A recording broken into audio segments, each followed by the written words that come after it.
in appreciation of this commendable cause that the Dharma Foundation has taken up, I would like to say that for thousands of years, for the longest period compared to anything on this planet, this wisdom, this dimension of knowing has lived on without any kind of true organization or a certain kind of leadership or any other kind of organized support. Out of sheer efficacy of what it is, it's just lived on. A time has come in the world where even truth has to be protected. When we talk about East, we are not talking about a particular geography. This must be clearly understood. We are not talking about East and West as geographical features in the world.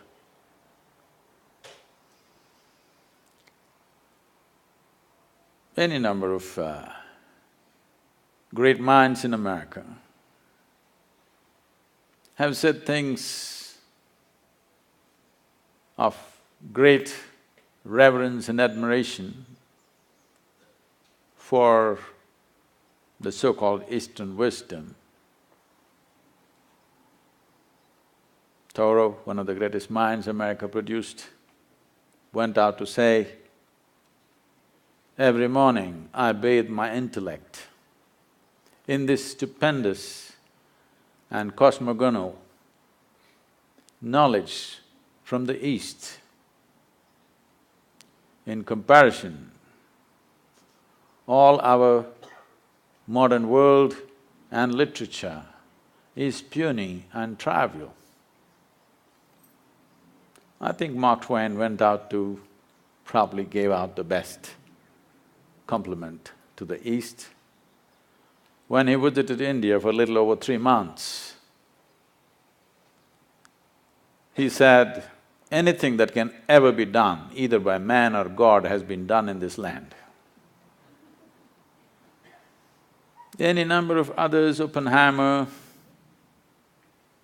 Walden, Emerson, any number of people have said many things. Why? Why is it important? Why is it important to preserve and nurture this dimension of life? The fundamental reason why it seems to be so significantly different is because it is not a product of human intellect. It is not deductions that we made out of our intellect.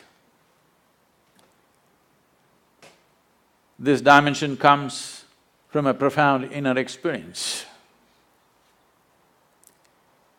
where there is no right and wrong, there is no up and down, just seeing things the way they are.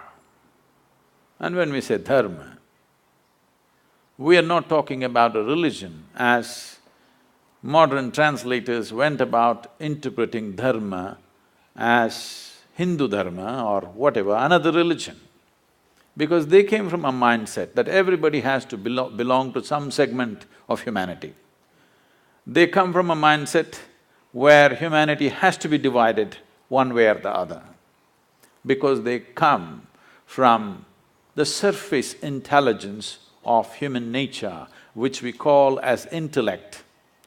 Unfortunately, the modern societies, modern education systems have entirely dedicated themselves to the human intellect, completely ignoring other dimensions of intelligence which definitely exist within us. When you go by the intellect, the nature of the intellect is always to dissect and divide, because intellect is essentially discriminatory in nature. And intellect functions always with a certain identity. If you have no identity, you cannot use your intellect. So with individual identities, either of race, religion, nationality, caste, creed, gender, when you apply your intellect, it'll split the world into many pieces. So the significance of what we are referring to as the spirit of Eastern wisdom is, it does not come from human intellect. It comes from a deeper dimension of intelligence within us. When I say a deeper dimension of intelligence, a simplistic way of looking at it would be, whatever you had for lunch today, if you had a piece of bread, over the afternoon, this bread is being transformed into a human being. You definitely cannot do that with your intellect. There's an intelligence here which is capable of making a banana into a human being. You definitely cannot do that with your intellect. A dimension of intelligence which is beyond thought process. Thought, or the product of intellect, is essentially always functioning from a limited amount of data that we have gathered. Now, what we call as Eastern wisdom is not coming from a limited amount of data that we have gathered, either from the books or our life experience, but simply by enhancing our ability to perceive life in ways that the five sense organs cannot function. Why I'm talking about the five sense organs is, all the data that you have ever gathered, which rests in so many aspects within you, which is the food for the intellect, comes from the five sense organs. In the very nature of things, sense organs cannot perceive the entirety of anything. If you can see this part of my hand, you cannot see this part of my hand. This is the nature of sense perception. Even if you take a grain of sand, if you see one part of it, you cannot see the other face of it. Sense organs can only perceive in comparison. If there is no comparison, your senses are useless. Because there is darkness, you know what is light. Otherwise, you just would not know what is light. If light was on all the time and there was no darkness, you would not know what is light. Because there is silence, you know what is sound. If there was no silence, you would not have the idea of what is sound. So always in comparison, it is like, let's say you're 6 feet tall. Now, you walk like a tall man, you think like a tall man, you feel like a tall man, you are a tall man. You went to another society where everybody is 8 feet tall. Suddenly you walk like a short man, think like a short man, feel like a short man, and you are a short man. So what you perceive in comparison is a distortion of reality. It is not reality as it is. So whatever we perceive in comparison is useful for our survival process. But if we want to know the nature of this existence, sense organs are not sufficient instruments. What is light for you is darkness for many other creatures. You ever got into an argument with an owl? If you did, which is light, which is darkness, where would it go? It would be endless argument. Who is right, you or the owl? Oh, if you're saying both, either you belong to the diplomatic corps or you have a successful marriage.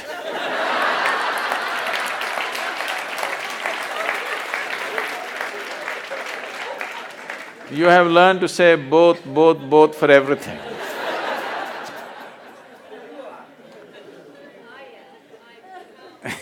You're right. Well, that is the basis of all the problems on the planet. I'm right and you're wrong. The fact of the matter is, you're perceiving it as it is necessary for your survival. The owl is perceiving it as it is necessary for his survival. If survival is all you're seeking, your five sense organs and intellect are sufficient instruments. But if you want to know the nature of the existence, if you want to know the fundamental laws or dharma which governs life, the way it happens within us and around us, then you need an inner perception or another dimension of intelligence within you. Otherwise, you will only cut the world into pieces. In the name of religions, we have cut the world into… humanity into many pieces because intellectually we have arrived at our own conclusions or deductions, which invariably is bound to divide because intellect is essentially a knife which cuts. It can only dissect. By dissection, you can know certain things. But if you really want to know someone that you love, you don't dissect them, you embrace them. By dissection, you may know the kidney, liver, heart stuff, but you will not know that being in any sense. You will lose it completely. So dissection is the way of the intellect because it is a sharp instrument. It has to cut open everything that's given to it. But the East found another way. Out of profoundness of experience, you can know life. By turning inward, you can know life. When I say turning inward, you must understand that essentially the five sense organs are always outward. You can see what's around you, but you cannot roll your eyeballs inward and scan yourself. You can hear this, but so much activity in this body, you cannot hear this. If an ant crawls upon this hand, you can feel it. So much blood flowing, you cannot feel it. Because in the very nature of things, sense organs are outward bound. The moment you dedicate yourself to your intellect, you also get enslaved to the limitations of your five senses. It is in this context, the wisdom of the East is of tremendous significance to the world because it has transcended this slavery to sense perception and learned to perceive life in a completely different way. What is this completely different way? In English language, if you say mind, it is just one word, it is supposed to say everything. In the yogic culture, there are 16 parts to the mind, 16 dimensions of human mind. Now if I go into 16, it would take too much time, so let me compress it into 4. The 4 aspects of the mind are called buddhi, ahankara, manas and chitta. Buddhi means the intellect. Today, modern world is largely run by the intellect. So with this, we can do many things on the outside. We can go on enhancing the comforts and conveniences of life. We've done very well in terms of comforts and conveniences. Never before, never ever before, another generation of humanity ever knew the kind of comforts and conveniences that we have today, but at the same time, we are whining like never before. Because as the comforts and convenience increase on the outside, as there is less to complain about what is happening around you, the emptiness of within echoes within you in a horrible way. When you're fighting for survival, when every day you are struggling to fix small things on the outside, you will not realize this. When outside is well settled, that is when you'll see how hollow life has become. The biggest question in the world you will see in the next few decades is, what the hell are we doing here anyway? Because everything that needs to be fixed on the outside is done, now what? 7.2 billion people on the planet. But right now, gradually it's looming large. Loneliness is one of the biggest problems Dogs are being tortured to fulfill human loneliness.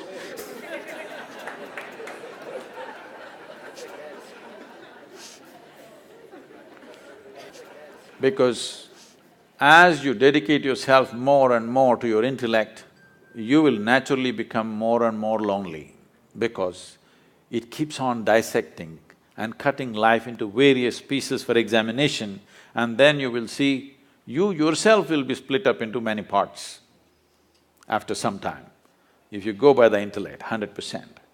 The next dimension of the mind is referred to as ahankara. Normally people think it means ego. No, it means identity. You're identified with something. The moment you're identified with something, your intellect will work only to protect that identity, no matter what, whichever way you think. Your ideas of which nation you belong to, which race you belong to, which culture you belong to, which religion you belong to, which gender you belong to, the moment you get identified, your intellect will work only to protect that identity. So, it is a certain kind of prejudice. Well, you may say, I'm not prejudiced, I'm very broad-minded. All right, it's a broad prejudice.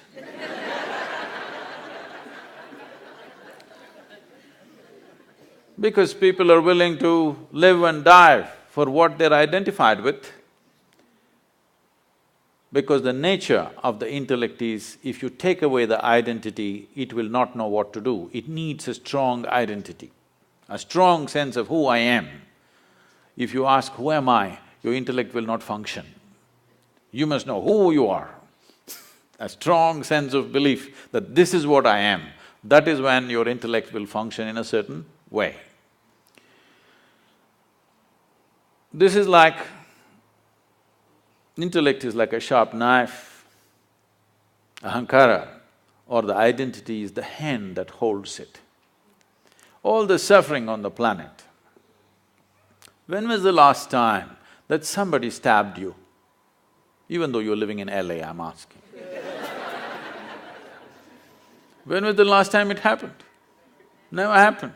Maybe when you were in school, somebody poked you with a pin at the most, or even that did not happen, they ignored you.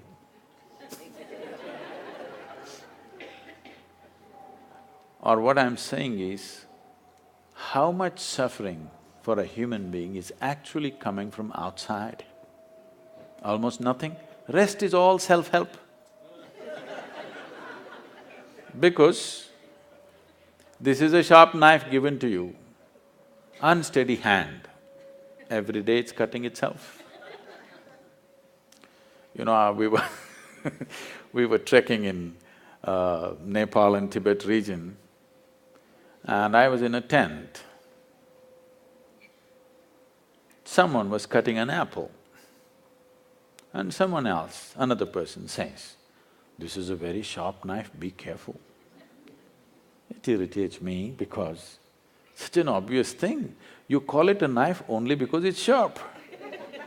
If the damn thing is not sharp, why will I call it a knife? And if it's a child, yes. A full-grown man, you don't tell him it's a sharp knife. I ignored it and I was working on something. Another 2 minutes, again it is said, "It's a very sharp knife, be careful." I said, come on, leave him alone. He's a grown man, leave him alone. He's not handling some super instrument, a knife. He should know how to handle a knife. No, no, Sadhguru, it's a very sharp knife. All right, I get back to my work. 2 minutes later, he cuts his hand. Okay. Now, the problem is just this, you've been given a sharp knife, unsteady hand, every day cutting yourself. You may call it stress, you may call it anxiety, you may call it fear, you may call it misery, you call it what you want. All that's happening is, your intellect is working against you. That's all it is. Unless somebody is stabbing you from outside, that's a different issue. We need to deal with that differently. Rest is all your own intelligence turning against you. You may call it 1,000 no, my mother-in-law, my boss, my neighbor, they're not stabbing you, they're only saying what they want to say. It is you who's poking yourself because an unsteady hand, that's all. But this intellect cannot function without a memory bank, so what is called as manas is a silo of memory. There are 8 dimensions of memory. Let's not go into the detail, but you know this much. There is a conscious memory. Today they're recognizing a subconscious memory. You know there is genetic memory. You may not remember how your great-great-great-grandfather looked like, but his nose is sitting on your face. 1,000,000 years ago, how your forefathers were, even today, your body remembers. You may not remember here, but your body remembers every aspect of it. Even the color of the skin it is remembering, not forgotten. So there is genetic memory, there is evolutionary memory. Like this, there's a profound dimension of memory in the body. There are 1,000,000,000,000 times more memory in your body than in your mind. So this is why this is called as manomaya kosha. This is an entire manas, not in one place. Intellect may be up here, but the manas spreads right through the system. Every cell in the body has a memory of its own, has an intelligence of its own. Now the 4th dimension of intelligence is called chitta. This is a dimension of intelligence which is unsullied by memory. If you touch this dimension, then the memory has no influence on you. Your genetic memory, your evolutionary memory, your conscious memories, unconscious memory, subconscious memory, whatever kinds of memories you have, it has no influence on you. Or in other words, past cannot recycle itself through you. See, right now, you take on this form because of a certain memory, it's a certain software. If you eat, let's say you're a man and you eat a piece of bread, this piece of bread turns into a man. You're a woman and you eat a piece of bread, the same piece of bread turns into a woman. You give it to your dog, it turns into your dog. Very intelligent bread. It is just the memory that you carry. Here there is a memory which transforms everything the way it is. So, this dimension of intelligence, which is called as chitta, which is untouched by any kind of memory, just pure intelligence, is of significance because it's beyond. It is beyond your species, it is beyond your form, it's beyond your gender, it's beyond your culture, it's beyond every kind of influence, which is essentially memory within you. Maybe unconscious, but it is memory playing out in so many ways. As long as memory is playing out, what it means is, in India we say you're in a state of samsara. Samsara means a lot of people today understand as family. Samsara doesn't mean family, samsara means a cyclical life. You're in cycles of life. If you're in cycles or if you're going in circles, what does it mean? That means you're not getting anywhere. That's what it means. A cycle is nice, it gives you good exercise. This is like running on a treadmill. If you're seeking exercise, it's good. But if you want to go somewhere, it's no good. If you put your treadmill out here and keep running on it, morning becomes evening, fall becomes winter, winter becomes summer, everything will happen. Seasons will change, scenery will change, everything will happen. Only thing is you don't go anywhere. This is what samsara means. As long as you're functioning within the first 3 dimensions of intelligence, you are in a cyclical mode. It is all right to exercise yourself, but it's not good to go somewhere. So if you want to transcend the samsara nature of who you are or the cyclical nature of your existence, then you touch the dimension of intelligence which is referred to as chitta. Why the so-called Eastern wisdom is of great significance, why the dharma of the East is so significant and important is because this comes from chitta. This does not come from buddhi. This does not come from manas. This does not come from ahankara. This comes from chitta. And only that which does not come from your individual identity or individual memory, that can be truly universal. So for this we said, this is Sanatan Dharma. This does not mean Hindu religion. This is a very wrong conception. Sanatan Dharma means the ultimate law of nature. When we say nature, there is physical nature and there is an inner nature. There are two dimensions. For this, accordingly, we made two dimensions of laws. Physical nature is a changing thing. It's always in a process of change and a flux. But the inner nature is a constant process. So we made two dimensions of expression for this dharma called Shrutis and Smritis. One is always to be updated for every generation. Otherwise, two generations will keep on bickering and clashing. You have to update it. Another is eternal, it's always there. It's nobody's business to change it because it cannot be changed because the fundamentals of life has not changed. Based on this, an entire wisdom arose as to how to exist within you and how to operate around you. This happened in 1924. There was a bishop in the Orthodox Greek religion where, there's Orthodox Greek segment of Christians. They have a pope of their own in Istanbul. They believe they are the only true Christians. Others are all riffraff, according to them. So, he served this particular segment, which is very orthodox and rigid. Being in Istanbul, being on the Silk Route, all kinds of stories of Indian mysticism kept wafting across the Bosphorus. So, he has a longing to go to India and see a real yogi or a mystic. But being a man of cloth, he could not choose where to go and where not to go. After he passed 60 years of age, when he semi-retired, he got an opportunity and went to India and came to southern India. So his desire is to meet a real yogi, not a book yogi, not a studio yogi, but a real one. So somebody directed him and said, go up this hill, there in this kind of place, there will be one yogi. So he went up.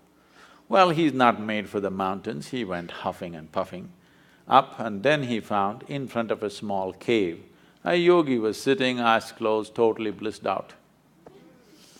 He went there and he has been told that if you see a Indian yogi, you must prostrate. Well, he was not made for that, but he somehow managed, huffed and puffed and sat down. Hearing this commotion, the yogi opened his eyes and smiled. Immediately the bishop looked at him and said, "Can I ask you a question?" The yogi said, "By all means." The bishop asked, "What is life?" This is after 60. You should have asked this question when you were 8, at least when you're 16, 60. But what to do, better late than never. He asked. Then the yogi laughed and went into raptures. Oh, life is like the fragrance of jasmine upon gentle spring breeze.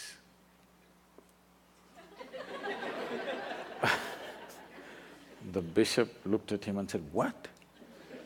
Life is like fragrance of jasmine upon gentle spring breeze? Our teacher told us, life is like a thorn. Once it gets into you, if you sit, it hurts, if you stand, it hurts, if you lie down, it hurts. What is this fragrance of jasmine upon gentle spring breeze? So the yogi smiled and said, well, that's his life. So this comes from the fundamental that when a human being clearly, experientially understands that entire experience of human life is created from within, never from outside. Right now as you sit here, do you at least see me? Even if you're not listening to me, I'm saying. Can you use your hand and show where I am? No, you're getting it all wrong. You know, I'm a mystic from South India. Now this light is falling upon me, reflecting, going through your lenses, inverted image in the retina, you know the whole story. Where do you see me right now? Within yourself.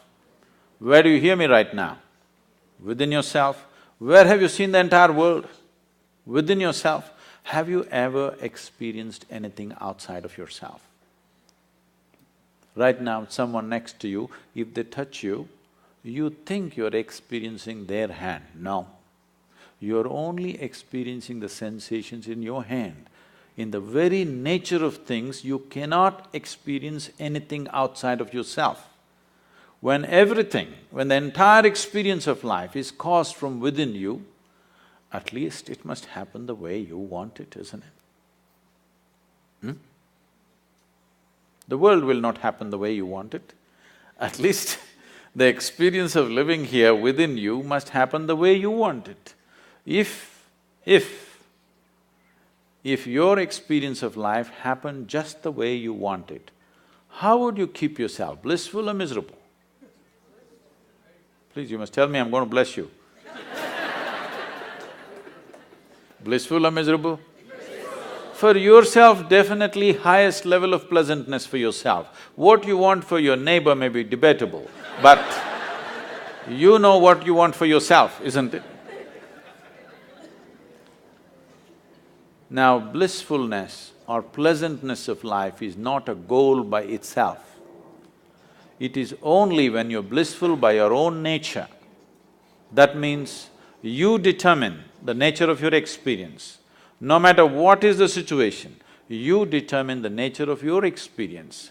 Or in other words, you have no fear of suffering. Only and only when there is no fear of suffering will you walk full stride in this life. Otherwise, it's always about what will happen to me, what will happen to me. Every step is a half a step.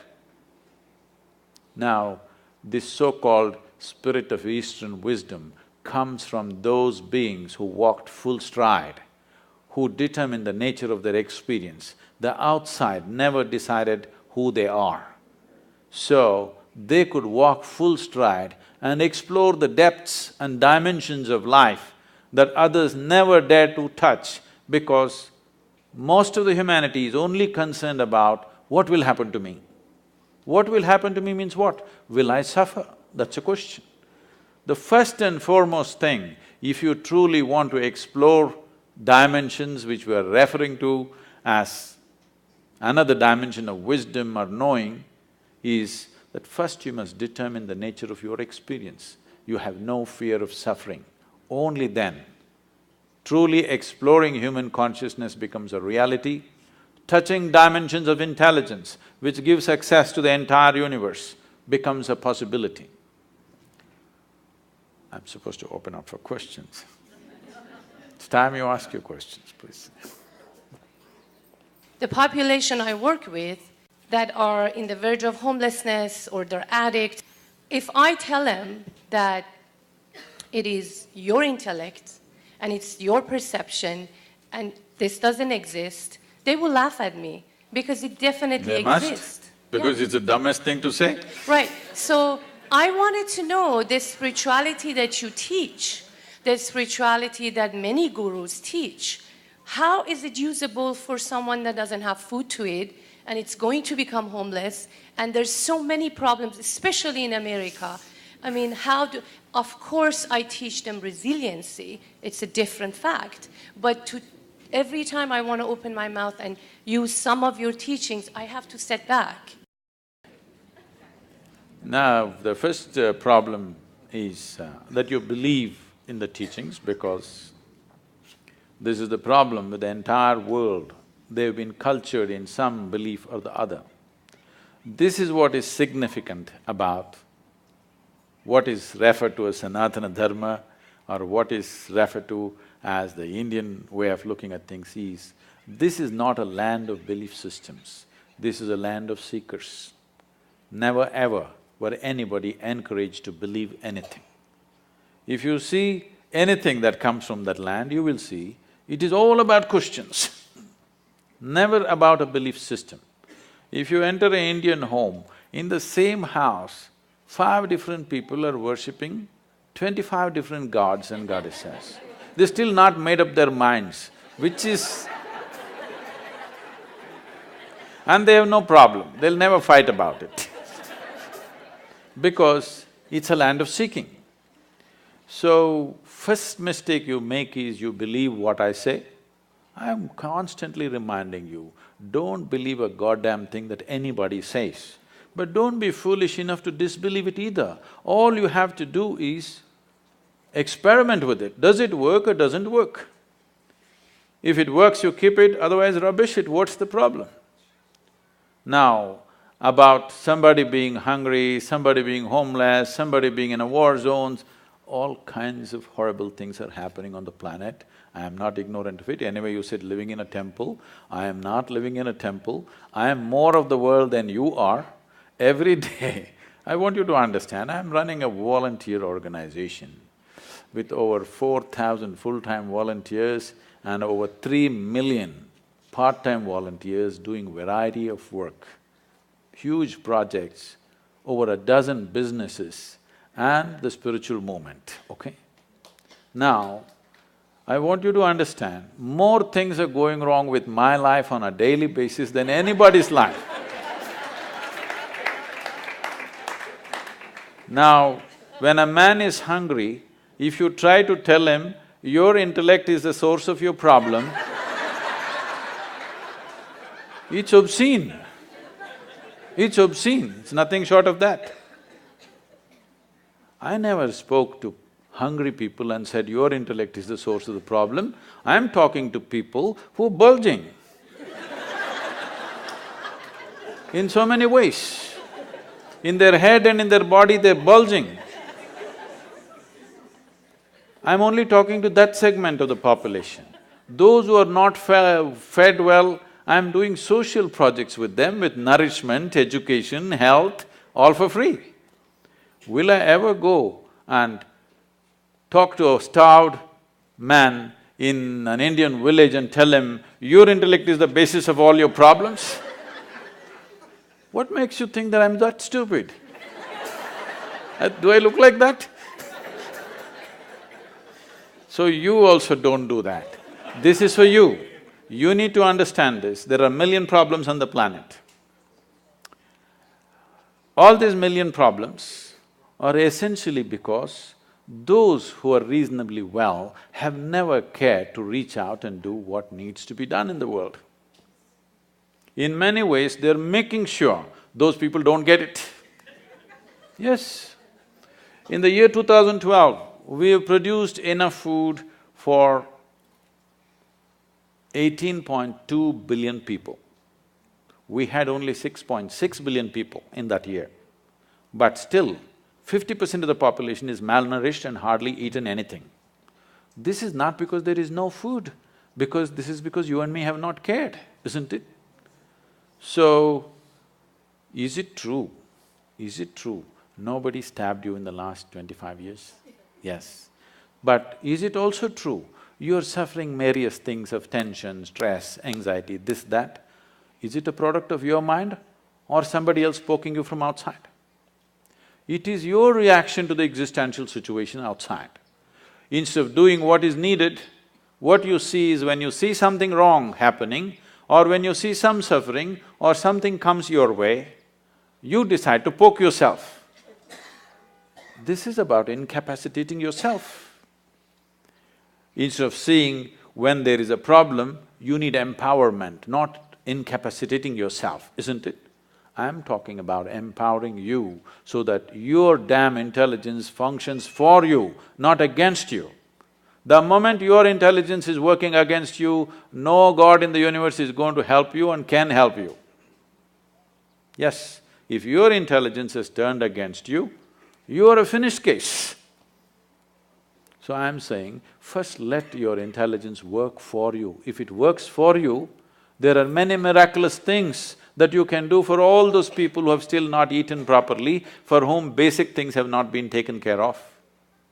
That's our business, because somehow we've landed in a place where you and me are at least eating well. Once we are in such a privilege, we must use our intelligence to see what is the best thing we can do in the world, not sit here and twist yourself out. I'm saying don't twist yourself out. If you are joyful, naturally you will do the best things you can do. If I meet you when you're very happy, will you be nice to me? No. I don't believe that. When you're very happy, if I meet you, I'm sure you're a wonderful person. But when you're depressed, when you're unhappy, when you're frustrated, if I meet you, you could be a nasty person. This is true with every human being, isn't it? So the first and foremost work that any human being has to do is that you make this into a pleasant piece of life, so that you naturally exude this pleasantness in every possible way. If this is feeling unpleasant and you tell this one to be pleasant, is it going to work? We are trying to fix the stomach-full people right now.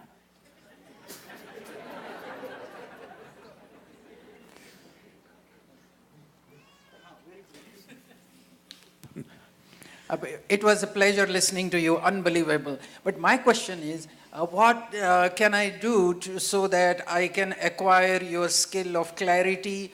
Honestly, candidly speaking, a very few people, are like you are. I'm sure you have heard this before. What makes you so secure from within and being so candid, honest, truthful, clarity of expression?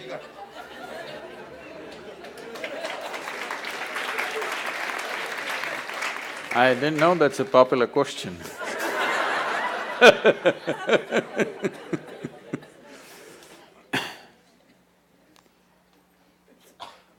When we say clarity, that means… I want to tell you a joke, but it's a dirty joke, so I thought I'll skip that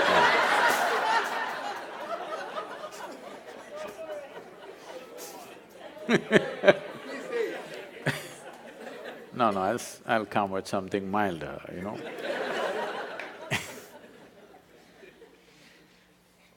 The problem with the human being right now is this. We have created a world, we have created education systems where we believe that human beings are essentially all wrong, or the creation is all wrong, or the source of creation or the creator is all wrong, and you gonna fix it.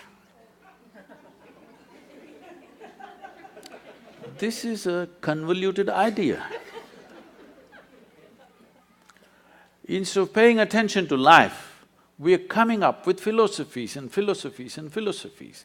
Philosophies are fantastic explanations to that which cannot be explained. If you want to know life, you must pay attention to life, isn't it? Right now, do you agree with me, madam, that this human mechanism is the most sophisticated machine on the planet? Do you agree with me? Are you a doctor? Yes. Yes. So, this is such a complex machine, this is the supercomputer, all right? I'm asking, have you bothered to read the user's manual?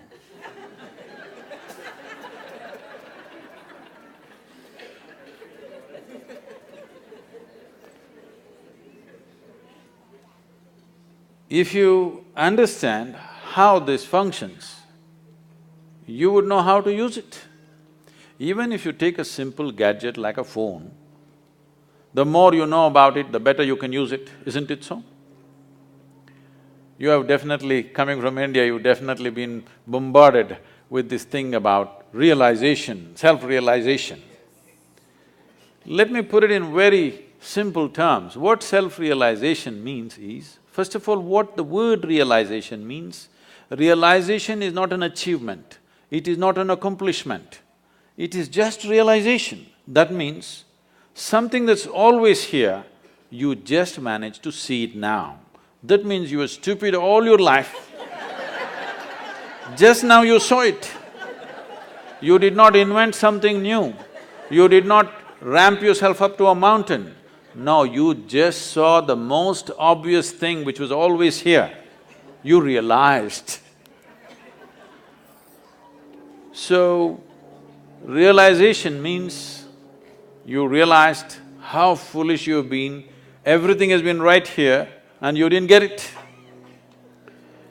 So there are many ways, of course, most of you being from the Indian origin, I've not read this. I have to admit, I've never read the Gita because it never occurred to me. I'm sorry, I know this is a shock but living in India, bits and pieces of this are always floating around in the air and it's… you know many pieces of it, but I've never really studied it in any sense. So when, in a certain moment, when Arjuna asked, what is the nature of this truth that you're talking about? Where is it? So Krishna laughed and said, the highest truth about your life is the tip of your nose. Now there are many schools of yoga intensely focusing on the tips of their noses. Please try it for 2 minutes, you will get a headache. You will not get enlightened. What he is saying is, it is the most obvious thing. It is the most obvious thing. But right now the problem is, all the instruments of perception that you have are outward bound, but the seat of your experience is within you. The fundamental seat of your experience is within you, but all the instruments of perception are outward bound. So how should I do this? You must understand, anything beyond survival, if it has to enter your life, some striving is needed. Let's say, as a little infant, you were left in the jungle without human contact. If something edible came in front of you, would you first try your ears, then nostrils and somehow by accident find your mouth? Is that so?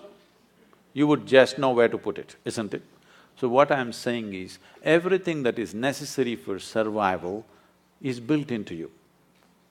You're born with it. The five senses takes care of it.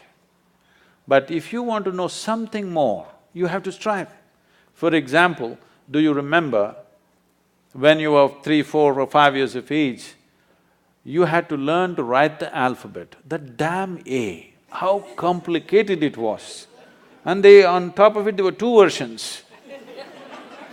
You had to write it 100 times to get it, isn't it? But today with your eyes closed, you can write. If that striving was not there, today could you write? Today would you know language? So anything beyond survival needs striving. Without the needed striving, it won't happen. There are ways to perceive the interiority of who you are, but unfortunately there's been no striving. Right now, we made this technology into such a simple, almost like a physical science. A plus B equals this, or 2 parts of hydrogen, 1 part of oxygen, water will come. If a great scientist puts it together, only water will come. An idiot puts it together, only water will come. So we made the entire Yoga Sutras like this, that if you do this, this and this will happen to you. That simple. And all I'm asking generally from people is, about 30 30 to 32 hours of focused time to develop an instrument where they can turn inward. Oh, 30 hours is too much. I'm saying, if you cannot dedicate a little bit of time to know what this is, that means your existence must be truly worthless. If this is worthwhile, you must pay attention to this, isn't it? If you want to know life, this is life, isn't it? When I say the word life, maybe you're thinking about your profession, your family, your car, your home. No, these are all accessories. This is life, isn't it so? Hello? But no attention has been paid. Your idea of fixing life is fixing all kinds of things. This happened one day. Shankaran Pillai was going home. No, I'm not done. Shankaran Pillai was going home. It is 7:30 in the evening. The rules at home, the wife's rules are 8, he must be home. It's only 7:30, he thought there's still time, let me have a quick drink and go. He just stepped into the local bar. He had a quick drink and a quick drink and a quick drink and a quick drink and a quick drink. Then he looked at the time. It's at 2 a.m. You know, drinking people are like yogis, they become timeless. There's a certain correlation. Then it's late and he got off the bar stool and tried to walk. It's such an unfair world.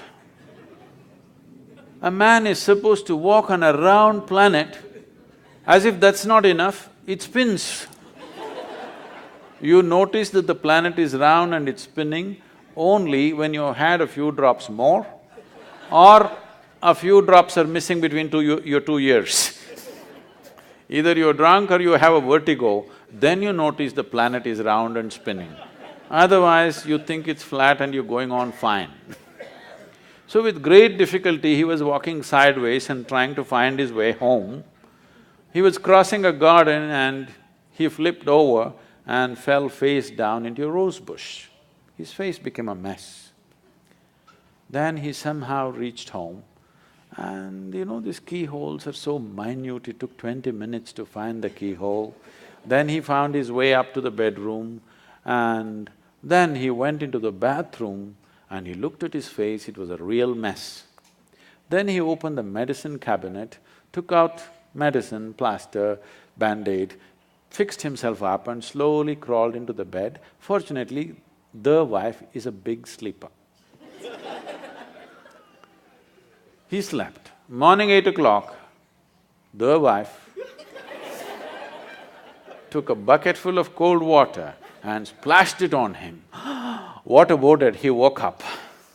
Said, why, it's only a Sunday. She said, you fool, again drinking?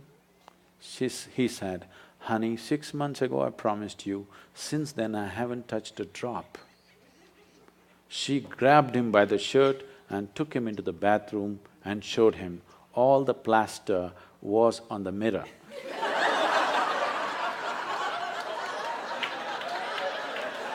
Why people have lost their clarity?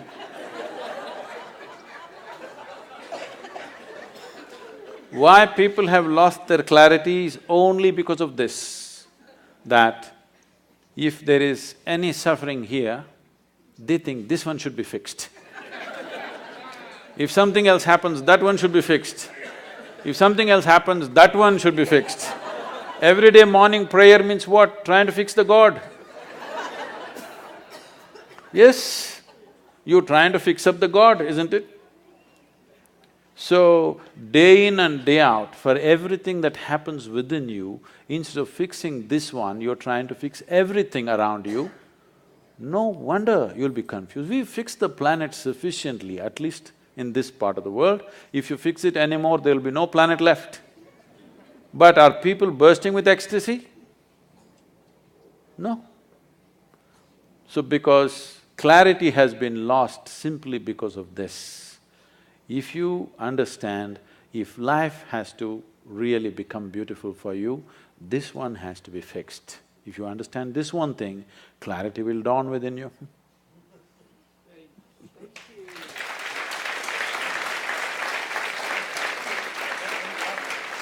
I actually have a question on chitta. How can you tap into chitta, which is what you said, memory with no effect and the ability to break through cycles? Right here you want to do that?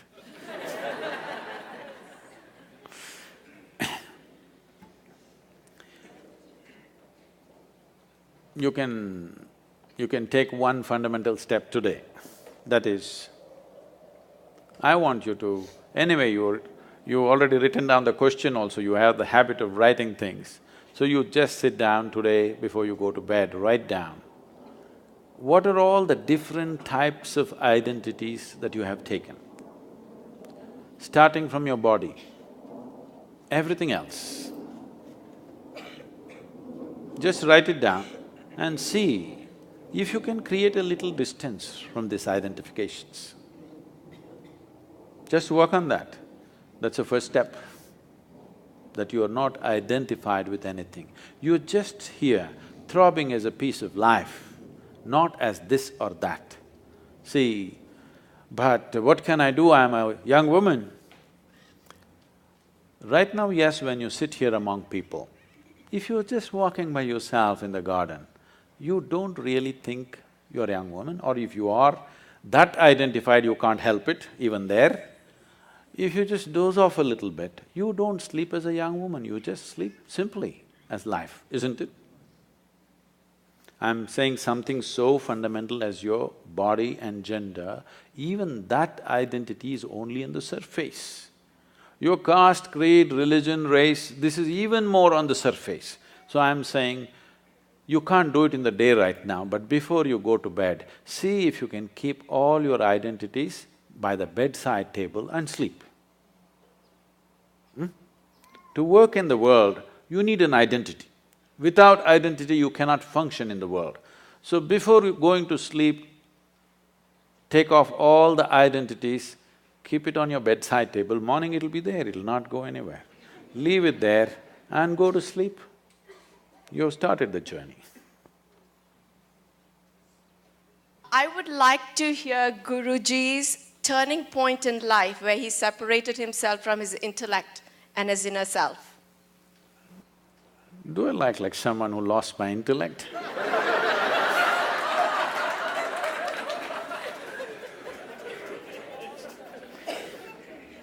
I didn't think that I was coming out so dumb.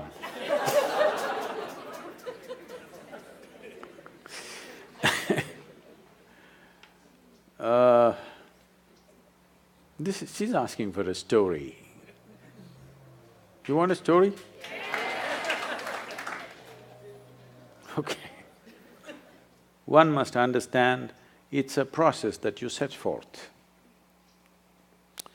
This started happening to me when I was just around 4.5 years of age. I suddenly realized one day that I don't know anything. I don't know anything means I don't know anything at all. To such an extent, if somebody gives me a glass of water, I would not know what is water. I know if I drink this water, it'll quench my thirst and different ways of using it, I know what to do with it, but I don't know what it is. Well, actually, if you look at it, even today, you don't know what it is. It's the only substance present on the planet in all three different states. 3/4 of the planet is water, nearly 3/4 of your body is water. If you're looking for life, you look for a drop of water. There's a lot of excitement, they found a few drops on the Mars. I think people from California need to migrate.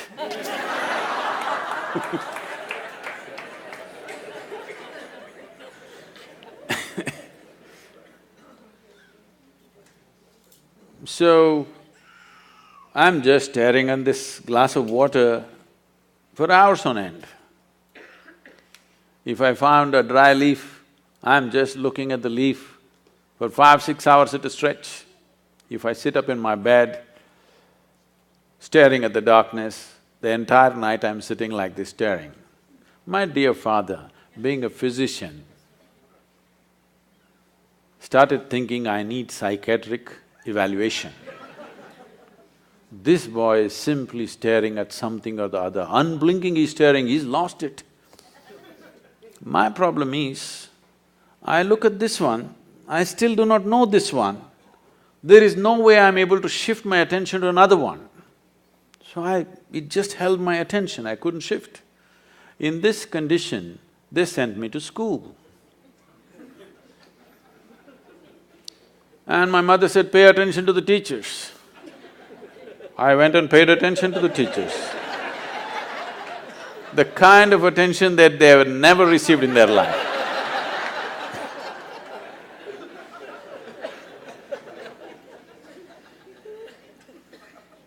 And initially I understood the words that they were speaking and what they were trying to say.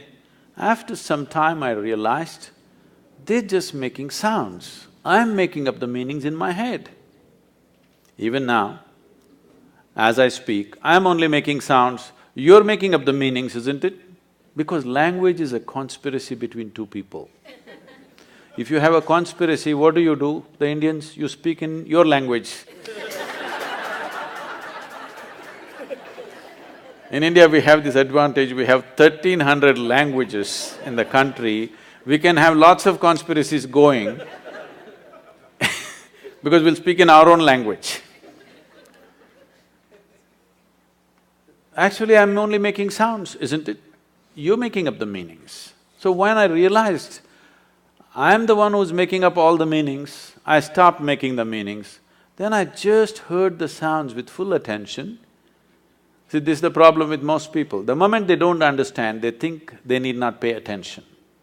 What you do not understand needs more attention than what you understand, isn't it? So as I watched teacher after teacher coming in and making noises and noises and noises and going, it became very amusing to me and a huge smile spread on my face. They were not at all amused. My schooling went like this, very consistent. Because I remember this so well. I don't know if you still have this. You still have those monthly tests and report cards that your parents have to sign and your children have to get it to you, stuff like that? So, monthly report cards come, I see in the schools, some children are strutting around because they are first or second, some are sitting and crying because they're afraid to go home with their marks card. Never once in my entire school life did I ever open and see. The teachers gave me the card, I took it and gave it to my father. I thought this is a transaction between the two of them. I had nothing to do with this. Because I was very consistent, I always got 6 zeros.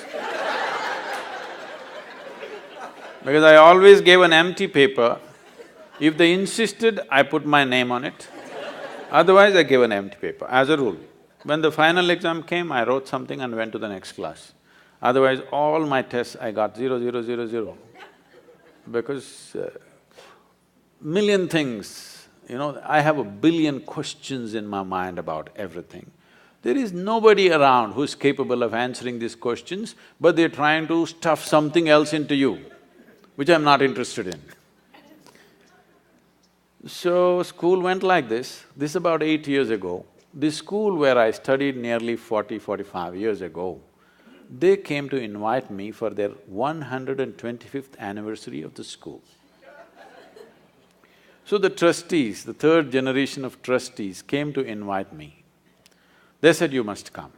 I said, see, I was not just a not good student.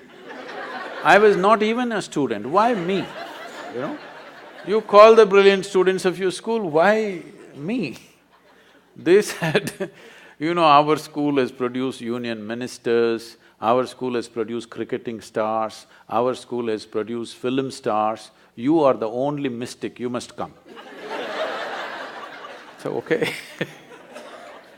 So I went there to speak and and I went and stood up in the quadrangle, looked around the same oppressive buildings. Then I suddenly remembered this classroom. I was about 13 years of age. One afternoon, the teacher is trying to get a response for some question he is asked. I hear the sounds, but I don't hear the words. After some time, I don't even hear the sounds, I don't even see their forms, I just see all kinds of things. I know their past, present and future, but I don't know what he's saying. I know his entire life better than him, but I don't know what he's saying. And 35–40 minutes, he desperately tried to get a response from me. But those days I'm made like this, sometimes 3 days, 4 days I don't utter a word, not because I'm in silence or something. When you don't know anything, what do you say? This I do not know anything has grown to such a size, it's like, my mind is billions of questions, simply. I have a question mark about everything in the universe and not a single answer. So then, after 35–40 minutes, he got so frustrated. He came and held me by the shoulders, shook me violently like this, and he said, "You must either be the divine or the devil. I think you're the latter." I did not feel abused by this or insulted by this. Till then my problem was, what is this, what is that, what is that, what is that, what is that? One thing was clear to me, this is me. Suddenly this guy confused me about this also. Suddenly I looked like this, what am I? Am I divine, am I devil, what the hell am I? He just confused me for the first time, I thought this was clear. So I tried to stare at myself, it didn't work, so I closed my eyes. Initially minutes to hours it went on. One day I closed my eyes and sat. I thought I sat there for 25–30 minutes. When I opened my eyes, there's a huge crowd around me. India being what it is, there are garlands around me, around my neck, people are pulling my legs. They want to know, well, somebody wants to know about his business, somebody wants to know when his daughters will get married. I said, what the hell, where did you all come from? They said, you've been sitting here for 13 days. In my experience, it was only 25–30 minutes. When I tried to open my legs, my knees were stuck. It took almost an hour and a half, putting hot water, massage, everything to get my legs straightened out. Otherwise even I wouldn't have believed it, but 13 days had passed. In my experience, it just felt like 25–30 minutes. And suddenly, what is inside, what is outside, everything got mixed up. Clearly till then, I was very clear, this is me, that's you, all right? I had no issue with that one, but this is me and that is you. Suddenly, this idea of what is me and what is not me got all mixed up because what is me was just everywhere. Now, this looks like a hallucination and that's what I thought. I thought I'm just losing, going off my rocker. I'm just losing my mind. But every cell in my body is bursting with ecstasy. One thing I know is I don't want to lose it. It may be madness, but I don't want to lose it. So right now, my whole effort with life is to just rub off that madness on you. You should also know the ecstasy of being alive. Right now, you know the torture of your intellect. You must know the ecstasy of being alive. You are a piece of life. Rest is all arrangements. Yes or no? Why did you make these arrangements? To enhance your life. No. You made these arrangements mainly to enhance this life. You thought with education your life would enhance itself. With money, it would enhance itself. With marriage, it would enhance itself. With children, it would enhance itself. Now you started the question, this, I wanted to come and meditate, but my family, my children, da-da-da, as if it's a problem. These are accessories that you added to enhance your life, not to put your life down. Yes? Every arrangement that you made is about enhancing this life, isn't it? If this life could be enhanced from outside, you would have done it. But this is a realization for you that life cannot be enhanced from outside. Arrangements will bring convenience and comfort. It'll take care of things for us, around us, but it cannot enhance. If you want to enhance this life, you have to turn inward. If you really care for people who are with you, your family, your children, the foremost thing that you need to do is, you have to enhance this. Because what is the damn best thing that you can do to people around you? That you are a wonderful human being. There's nothing better you can do to them.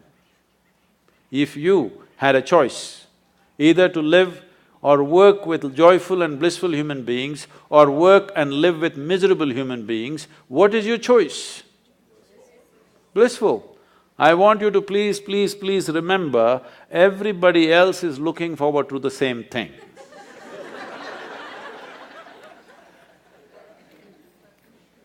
You think other people want miserable people? No, please just give them that much, that you're a joyful human being. Thank you very much.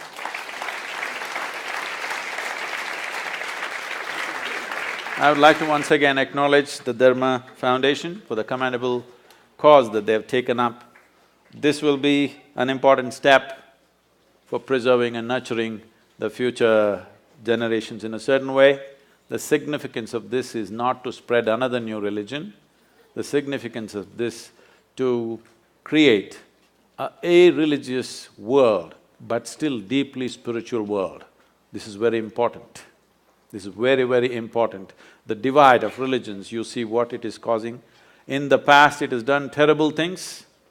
Still samples of that happening in many parts of the world, what the religious divide can do. Don't think you will be, or I will be, or our children will be immune to this. Anywhere it can flare up, believe me, anywhere. So this effort is commendable, and in whichever way we can support this, Isha Foundation and myself, we will put our force behind this. Thank you very much for being here.